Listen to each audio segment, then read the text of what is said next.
Good afternoon, everyone. It's another beautiful day. I'm coming to you today from our wonderful sanctuary, this worship space that we all treasure so much. And if you're like me, we miss being in here on Sunday mornings to worship and give praise to God. A few days ago, I sent a video to you talking about how our life in pastoral care was changing as a result of this COVID-19 sheltering at home that we're doing and the time that we're spending apart from one another. And today I wanted to talk a little bit about worship. Our worship has certainly changed. Our online worship every week is put together by several people who offer different parts of worship, and it comes together as one seamless worship service online each Sunday morning. It's certainly not the same thing as being together here and seeing one another and singing together and praying together and being in this place that we share as a church family. But our reality is that for a while, we're not going to be able to do that. We're not going to be able to be here and sharing in life of worship at the church. So what do we do? Well, today I'd like to talk a little bit about how it might be possible to carve out a little space at home to make it your special worship place until we can gather back here in the sanctuary, surrounded by this beautiful stained glass and this wonderful spirit-filled place that is our worship home. So how do you do this? How do you begin to carve out a space at home for worship? Well, there are a couple of things that you're going to need to do this. The first thing you need is a place in your house that you can set aside for this purpose. The same way we don't do much else in the sanctuary besides worship, if you're going to create a worship space at home, it's important that it not be something that you use for other purposes all day long. So find a quiet corner, a place in your house that you're not using right now during this sheltering in place, and think about a way you might change that space into a space that's set aside for worship. To start with, you'll need a table of some kind or a flat surface to create your worship space. I use this old gate leg table. It usually lives in our attic and we only bring it out to put the Christmas tree on, but it seemed like a good place to start for a worship place. Normally it sits in my library in the corner, but I have it in the living room for these pictures just to make it a little clearer. One thing you might consider for a worship space is light. I use these candles. They're battery operated.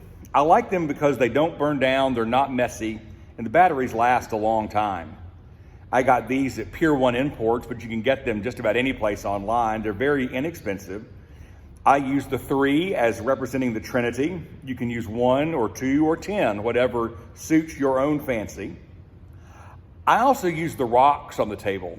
I like the rocks because they give some texture to the space, but they also act as a reminder of creation, that the creation of God surrounds us at all times. I think the beautiful rocks are a nice reminder of that.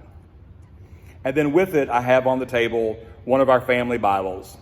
It's open right now to the Book of Proverbs. I change the page it's open to pretty frequently, but it is a family heirloom. It has names and birth dates and many members of the family in it, so it makes the worship space kind of personal as well as devotional. You might also choose to have some flowers. These are some calla lilies I cut from my yard, put them in a mason jar, added them to the table for a little color. Especially in this season when we're all feeling kind of down, when we're feeling a little run down and a little isolated, bringing some beauty of creation into your house is never a bad idea. And bringing a little of that beauty to worship might be a way of focusing on the good, the wonderful creative power of God, even in a difficult season like this. It doesn't have to be elaborate. It could be as simple as this, a mason jar with 7 stems from a calla lilies in the yard. Or it could be something much more grand and elaborate, whatever you choose to do. Just do whatever works in your life. You might also add a bowl with some water. I love this bowl with the stones in the bottom of it because it makes the water a little bit more visible to the eye. It's also a wonderful reminder of our baptism.